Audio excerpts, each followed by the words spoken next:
You're watching the CG Live podcast.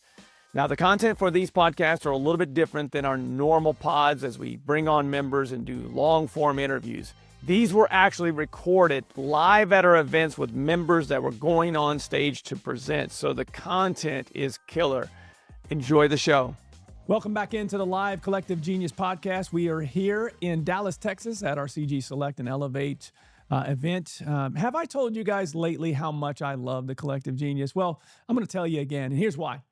Sitting next to me is Casey Gregerson. Casey is the second premier level member to sit in this chair here today that has come to the CG Select event to present on the main stage his journey as a real estate investor, as a real estate entrepreneur, as a husband, as a father, marketing, all the things included in this journey. Casey, can't thank you enough. Welcome into the live version. We've had you on the main podcast. Now we've got you on the live version. Welcome in. My pleasure, Leon. Appreciate the invite. Yes, it's always good to have you. And again, if I haven't told you how much I love this community, it's for reasons like this.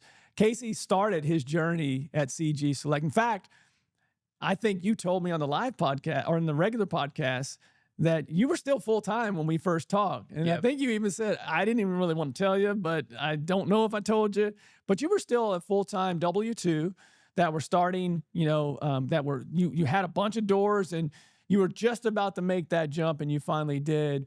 And you started in the CG Select group, and I've seen you grow as you've gone into this major full-time branding, marketing. You've done a great job of that. And I'm guessing that's what you're going to be sharing here today with our group of 200 plus members that'll be out there listening. Yeah. Well, first off, I'm so excited and so honored to have the opportunity to speak to this amazing community. Full house. It's going to be dream come true, Leon. So I'm excited there. And then, the ironic part is that it was almost 3 years ago to the date. And I was just, and we're going to talk about it today, but I was just segueing from my full-time job. Literally, I actually got laid off from my full-time job like the days before coming to my first event. I didn't know that piece that you got. I knew you got laid off and because of you really growing this. And it was about that time anyway that you were holding on for as long as you could. But I didn't realize it was right before the event that you came in here. So you came in here going, I've got to make this work now. Oh, 100%. I was worried I was going to miss the event because my boss, they weren't giving me the time off. And I'd scheduled this event and I'm like, literally coming in, I'm like, what am I going to do? I told them and I'm like, am I literally going to, is this how it's going to all end right now? Is because I'm not missing this event. Right. So let's share a little bit about your story beyond, the W-2. You are based in Houston. Your market is Wyoming. Now, and you do some Montana as well, I believe. So you are remote, but you have built an amazing team. And I've always said to people that the secret sauce to working multiple markets, quite frankly, it's not that difficult. It seems pretty obvious, but it's to have leaders, boots on the ground for sure, especially when you're that far away. When you set out to do this, did you ever see it being where you're in one market and you're living in one area and your market's in another? That seems like the hard way to start. That's a good point. I remember it probably fundamentally goes way back to when I first learned how to go direct to seller and start to wholesale, even though I wasn't doing a whole lot of wholesaling. I was trying to figure out where am I going to market to. And I was talking to my mentor at that time, and just Wyoming made sense based on a supply and demand and it was a niche. I didn't realize it was going to become such a powerful niche, but it was a market that I could get into and I could start having success right away. And I actually always thought that I would start Wyoming and then we'd come back and circle back to Houston and do that later. But what I quickly found out was I had this unique niche in this, especially when I started to compare my numbers in masterminds like this, right? Communities like CG, and saw what I was getting. They're like, luckily I had good mentors and good higher level people in CG that were like, you should milk that for everything you can. You have developed a brand in that marketplace. And I've said this to a lot of people, is like, I've had some really good conversations with people that were from California, but moved to South Carolina. And I go, well, why would you do that? And they said, well, I just did the market research and I went to where there was less competition. And maybe it's a handful, probably less, of applications over the last 7 years of investors that are qualified level members of the Collective Genius that are from your state.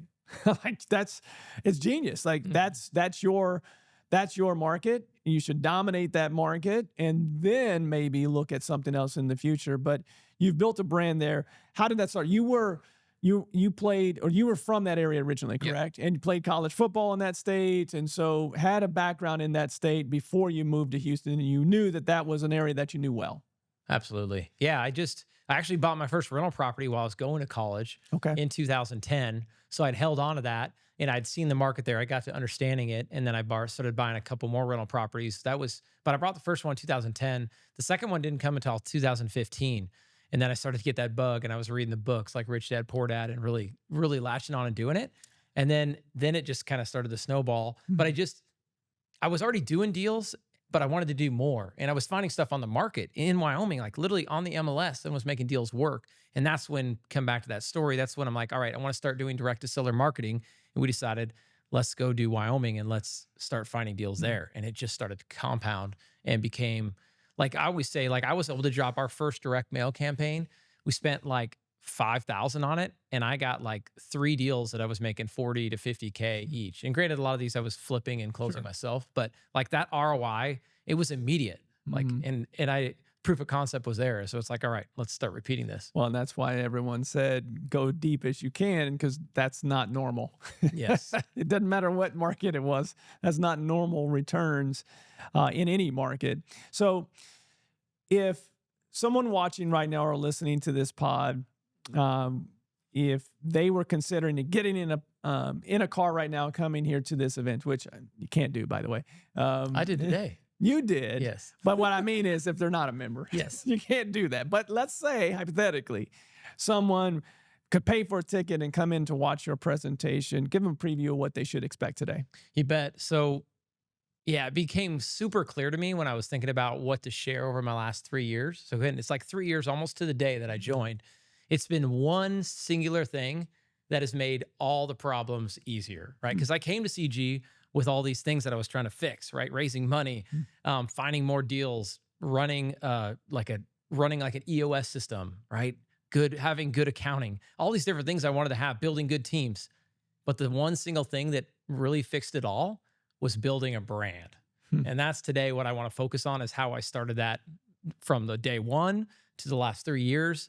Because now today it's like I've just had, and I'm excited to share all these little examples of where you finally, you work on it. You're just doing it over and over and over. And then all of a sudden you have these little things that happen. And you're like, wow, raising money, raising that $1 million for that big multifamily deal was so much easier because I started investing in my brand years ago. And that's just been the single thing: hiring, recruiting, deal flow. It's now so much easier. I can solve all these problems so much easier because I took the time to work on my brand. You know, it's interesting that you say that. I've been asked a lot lately, what's the difference between a select level room and a premier level room?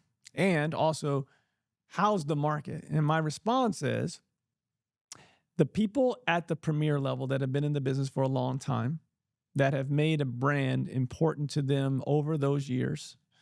It's one of the most important things to them to build a brand in their backyard.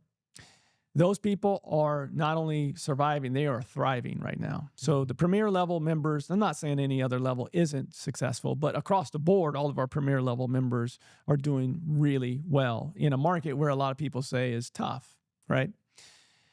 The single biggest difference between the select level and the premier level is, first and foremost, time. Right?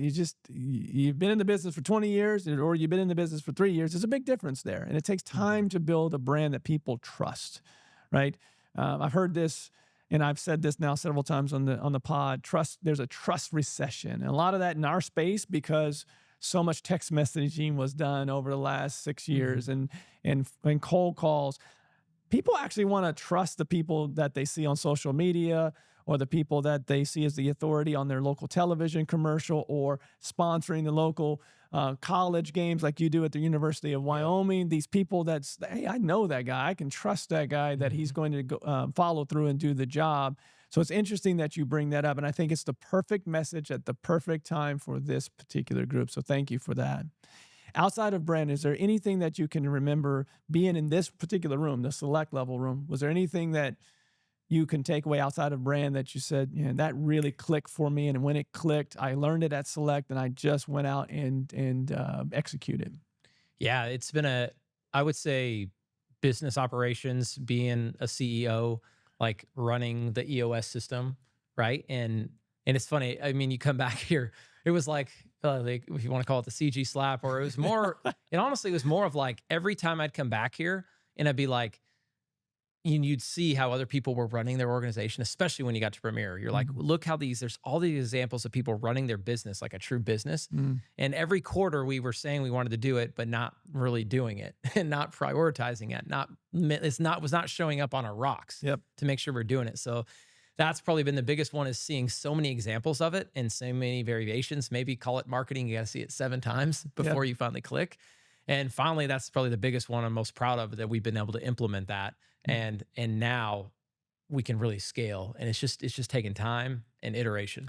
That's 2 members on this pod today that have said, we heard it. And then eventually I got hit over the head with it. And I realized that, that's what I have to do in order to take my business to the next business level, right? Not a side hustle, not a hustle, running an actual business. Dustin Singer sat there after his presentation and said, I knew what to do. I just had to do it. And running the KPIs and the systems, all those buzzwords that we hear that people say, I need to do that, but they never do it at its highest level. Yes. Love hearing that. Is there anything right now that you're working on outside of this presentation here in an hour or so?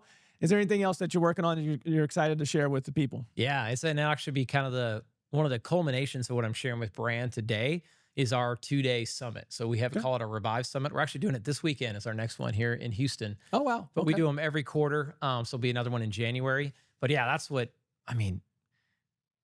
the biggest challenge now is continuing to get the right people in the room. Yeah. But we did our first one in July, and it was such a powerful experience to be able to help people. And it was like, for me, it was, again, just affirming, light bulb, whatever you want to call it, of like, I had the right people in the room for 2 days and be able to help them.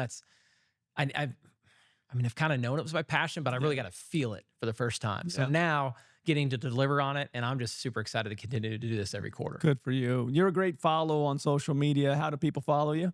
Yep. Find me at Casey Gregerson. You spell my name right with all E's, you'll find me. Casey, thank you for being here on the live pod and all the value that you're going to give on that stage here in a bit. Thank you. Thank you, Leon. Appreciate it. All right. So you heard now twice, implementing systems, hiring the right people here from this live pod today.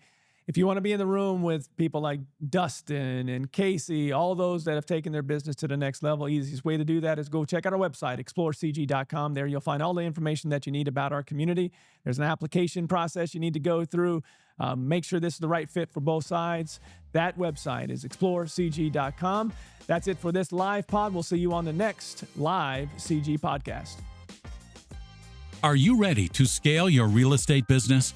Visit thecollectivegenius.com, where real estate investors come to scale. Subscribe to the Collective Genius podcast and hit the bell icon to be notified when our next episode releases. And thanks for listening.